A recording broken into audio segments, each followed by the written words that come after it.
அன்புள்ள பரமபிதாவே, தருமையான நல்ல நாளை காணிச்சது கிருபிக்காக நான் நன்றி கர்த்தாவே உதவிக்கிறோம் ஆண்டவரே. இந்த சண்டே கிளாஸ் நாளுக்காக உங்களுக்கு நன்றி கர்த்தாவே.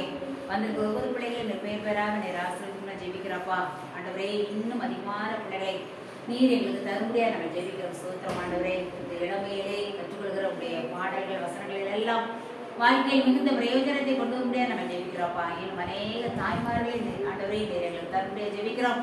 ஒரு சபை இதில் கட்டப்பட தேவனே நீர் அனுகிரகப்படும்படியாக ஜெபிக்கிறேன்ப்பா. மீடியான வேலை விழுந்து நீர் பொறுப்படுத்திக் கொள்வீராக. இயேசு கிறிஸ்து நாமத்தில் வேண்டிய ஒரு நல்ல பிதாவே. உட்காரலாமா? உட்காரலாமா எல்லாரும்? சரி, இன்னைக்கு ஒரு பாட்டு பாட போறேன். இன்னைக்கு ஒரு பாட்டு எடுக்கிறோம். பாடம் முதல்ல நான் பாடுறேன். கவனி, முதல்ல நான் என்ன செய்யறேன்? பாடுறேன். சரியா? ஒரு ஆக்ஷன் போட்டு ஒரு பாட்டு. அதுக்கப்புறமா நீங்க நான் பாட பாட பின்னால பாடுறீங்க. அப்புறமா நீங்க பாடி முடிப்பீங்க. சரியா? ஆக்ஷனோடய நான் பாடுறேன். நான் பாட பாட நீங்க கவனிச்சுட்டே இருங்க. என்ன? சரியா? இப்ப யாரும் என்ன செய்ய வேண்டாம், பாட வேண்டாம். இப்ப யாரும் என்ன செய்ய வேண்டாம், ஒரு தடவை நான் பாடின பிறகு அப்படின்னா சரி. கானான் என்பது வளமுள்ள நாடே, தேனும் பாலும் ஓடும் நல்ல நாடே. இழந்த நாட்டை யோசுவாவோடு இஸ்ரவேல் திரும்ப பெற்றார். தேவனுக்கு கீழ்ப்படிந்ததா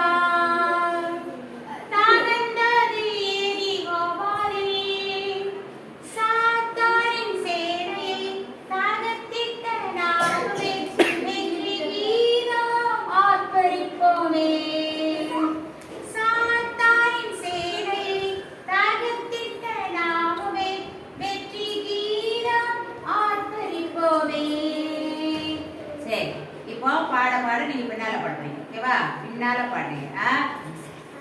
கானான் என்பது வளமுள்ள நாடு.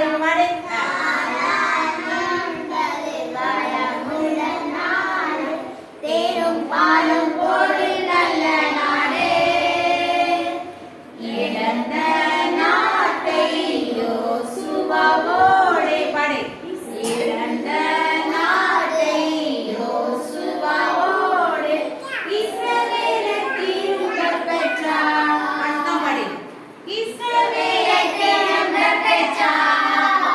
தேவனுக்கு கீழ்ப்படிந்ததா, தேவனுக்கு கீழ்ப்படிந்ததா. தகர்ந்தது எரிகோ மதில், தகர்ந்தது எரிகோ மதில். சாத்தானின் சேனையை தகர்த்திட நாமுனை பாடு. சாத்தானின் சேனையை தகர்த்திட நாமுனை வெற்றி கீதம் ஆர்ப்பரிப்போமே. சாத்தானின் சேனையை தகர்த்திட நாமுனை வெற்றி கீதம் ஆர்ப்பரிப்போமே. வேணும்னு பண்ணலாமா? எந்திரி, எழும்பி கரெக்டா. இப்ப என் கூட சேர்ந்தே பாட போறீங்க. கூட சேர்ந்து என்ன செஞ்சீங்கன்னா பாட போறீங்க. சத்தமா பாட போறீங்க. ஓகே, சத்தமா பாட போறீங்க. Are you ready? Oh yes, I am ready. Are you ready? Oh yes, I am ready. சேர்ந்து இத பாத்து படிக்க போறீங்க. கானான் என்பது வளமுள்ள நாடு, தேனும் பாலும் ஓடும் நல்ல நாடு. இழந்த நாட்டை யோசுவாவோடு இஸ்ரவேல் திரும்ப பெற்றார். தேவனுக்கு கீழ்ப்படிந்ததா, தகர்ந்தது எரிகோ மதில். சாத்தானின் சேனையை ஜெயித்திட்ட நாமுனை வெற்றி கீதம்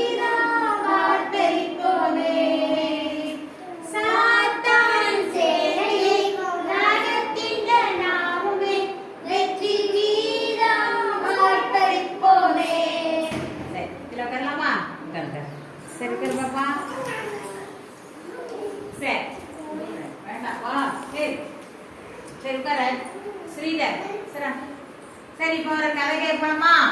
கதை உங்களுக்கு பிடிக்கும் தானே? சரி, இப்போ ஒரு கதை சொல்றேன், நல்லா கவனிக்கணும். சரியா? கதை சொல்றேன், கவனிக்க பாருங்க. இது வரைக்கும் ஏசப்பாட்டு யாரெல்லாம் ஜோம் பண்ணா? வெரி குட், எல்லாருமே கை வைக்கிறீங்க. Very good. சரி, ஒரு தேசத்துல போய் கவனிக்கணும். டிஜிஎஸ் தினகரன், அவங்க பேர் என்ன? அந்த ஐயா பேர் என்னமா? டிஜிஎஸ் தினகரன் அப்படிங்கிறவங்க போய் ஒரு தேசத்துல போய் ஏசப்பாவை பத்தி பிரசங்கிக்க போனாங்க. ஏசப்பாவை பத்தி என்ன செய்ய போனாங்க? பிரசங்கிக்க. அந்த ஐயா பேர் என்னது? டிஜிஎஸ் தினகரன். சொல்லு பாப்பா. சரி, அவங்க வந்து அப்படி ஒவ்வொரு ஊரா தேசமா ஏசப்பாவை பத்தி சொல்ல போவாங்க. அப்படி போகும்போது ஒரு இடத்துல வந்து ஏசப்பாவை பத்தி பிரசங்கம் பண்ணி முடிச்சாங்க.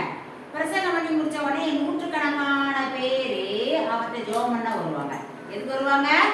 ஜெபம் பண்ண வருவாங்க. அதுல ஒரு சீன பெண்மணி ஒருத்தி இருந்தா. அந்த பெண்ணுக்கு வந்து ஒரு குட்டி பையன் இருந்தா. இவ்வளவு குட்டி பையன் இருந்தா. அவனுக்கு வந்து காது கேட்கல. அவனுக்கு என்ன கேட்கல? காது கேட்கல. உடனே அந்த அம்மா என்ன பண்ணாங்க? அந்த குட்டி தம்பிக்கு காது கேட்கக்கூடிய கருவி இருக்கும்ல, அது மாட்டிருந்தாங்க. அது மாட்டினாதான் அவனுக்கு காதையே கேட்கும். அதை மாட்டி கொண்டு வந்திருந்தாங்க. எப்படியாவது என் பையனுக்கு வந்து காது கேட்கணும், காது என்ன செய்யணும்? நல்லா கேட்கணும் அப்படின்னு சொல்லிட்டு அந்த ஐயா ஜெபக்கூட்டத்துல ஜெபம் முடிஞ்ச உடனே அந்த ஐயாட்ட கூப்பிட்டு வந்தாங்க. அந்த ஐயாட்ட என்ன செஞ்சாங்க? கூப்பிட்டு வந்தாங்க. கூப்பிட்டு வந்த உடனே அந்த ஐயா வந்து பிரேயர் முடிஞ்ச உடனே அந்த தம்பிக்கு வந்து ஜெபம் பண்ணாங்க. அந்த தம்பிக்கு என்ன செய்தாங்க? ஜெபம் பண்ணாங்க. ஐயா ஏசப்பா, இந்த பையனுக்கு வந்து நன்றாக காது கேட்க வேண்டும். நன்றாக காது ஒரே ஒன்று செஞ்சவன் தான். ஏன்னா அவருக்கு நிறைய அடுத்தடுத்து ஜெபிக்கிற கால் வந்ததுனால ஒரே ஒரு சொல்லி ஜெபம் பண்ணி தலையில கையை வச்சு ஜெபம் பண்ணிட்டு கையை எடுத்துட்டாங்க. அப்புறம் அடுத்த ஆளுக்கு அவங்க ஜெபம் பண்ண போகும்போது இந்த அம்மா அந்த ஐயா பக்கத்துல நின்று அந்த பையன்கிட்ட இருக்கிற காது கேட்கிற கருவி இருக்குல்ல, அதை உருவிட்டாங்க. அதை என்ன செஞ்சுட்டாங்க? உருவி விட்டு தான் மகன்கிட்ட பேசினாங்க. இப்போ தான் மகன்கிட்ட என்ன செஞ்சாங்க? பேசினாங்க.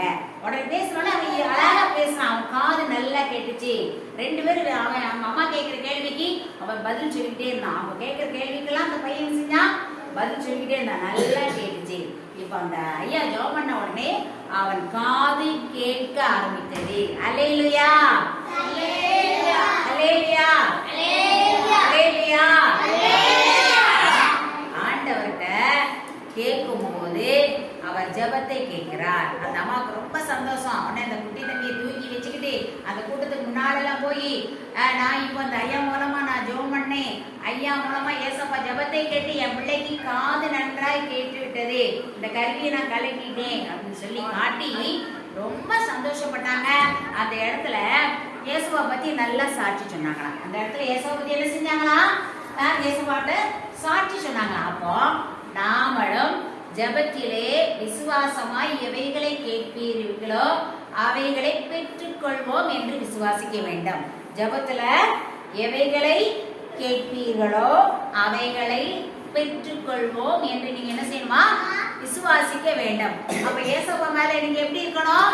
இயேசுவா மேல எப்படி இருக்கணும்?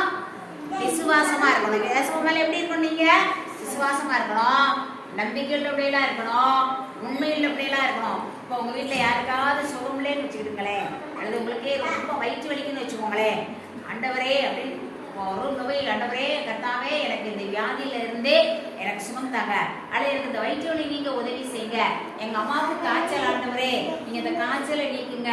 ஒருவேளை உங்க வீட்டுல உங்க அம்மா அப்பா சண்டை கிட்ட போட்டுட்டு இருப்பாங்க. சில வீடுகள்ல சண்டை கிட்ட என்ன செய்வாங்க? போட்டுக்கிட்டு இருப்பாங்க. உடனே நீங்க ஜெபம் பண்ணணும். யார்கிட்ட ஜெபம் பண்ணணும்? யார்கிட்ட ஜெபம் பண்ணணும்? ஏசப்பட்ட ஜெபம். ஆண்டவரே எங்க வீட்டுல எங்க அம்மா அப்பா எல்லாம் ஜெபம், எங்க அம்மா அப்பா வந்து சண்டையே போடக்கூடாது. ஒருவேளை உங்க அப்பா குடிப்பாரு. யார் வீட்டுல உங்க அப்பா குடிக்கிறாங்களா? யாராவது குடிக்கிறாங்களா? குடிச்சு வராங்களா? சில வீட்டுல குடிச்சிட்டு வந்து சண்டை போடுவாங்க. அப்ப நீங்க என்ன செய்யணும்? உங்க அப்பாவுக்காக என்ன செய்யணும்? ஜெபம் பண்ணணும். ஆண்டவரே எங்க அப்பா குடிக்க கூடாது. ஏன்னா விசுவாசமாய் ஜெபத்தில் எவைகளை கேட்பீர்களோ அவைகளை பெற்றுக்கொள்வோம் என்று நீங்கள் விசுவாசிக்க வேண்டும். உங்களுக்கு என்ன தேவையோ அதை ஏசப்பாட்ட என்ன செய்வீங்க? தெரிவிக்க வேண்டும், விண்ணப்பிக்க வேண்டும். அப்படி ஏன்னா ஏசப்பாவுக்கு சின்ன பிள்ளைன்னா ரொம்ப பிடிக்கும். சின்ன பிள்ளைன்னா என்ன செய்யும்? ரொம்ப என்ன செய்யும்? நீங்க என்ன கேட்டாலும் அவர் தருவார். நீங்க என்ன கேட்டாலும் என்ன செய்வார்? அவர் தருவார். அதனால ஏசப்பாட்ட ஒவ்வொரு நாளும் ஜெபம் பண்ண கற்றுக்கொள்ளணும். உனக்கு படிப்பு வரலையா, ஞானம் இல்லையா, அறிவு இல்லையா, இல்லைன்னா உனக்கு ஒரு புத்தகம் தேவைப்படுதா, உனக்கு ட்ரெஸ் தேவைப்படுதா, முதலாவது யார்கிட்ட சொல்லணும்? ஏசப்பாட்ட என்ன செய்யணும்? கேட்கணும். முதலாவது தேவனுடைய ராஜ்யத்தையும் அவருடைய நீதியும் கேளுங்கள், அப்பொழுது இவைகள் எல்லாம் உங்களுக்கு கூட கொடுக்கப்படும். இவையெல்லாம் என்ன செய்யப்படும்? கூட என்ன செய்யும்? கொடுக்கப்படும். அதனால ஏசப்பாட்ட எப்படி கேட்கணும்? விசுவாசம் உள்ளவர்களாய் கேட்கணும். விசுவாசம் உள்ளவர்களாய் என்ன செய்யணும்? கேட்க வேண்டும். சரியா? ரைட். சரி, அடுத்த பார்க்கலாமா? ரைட். ஓகே.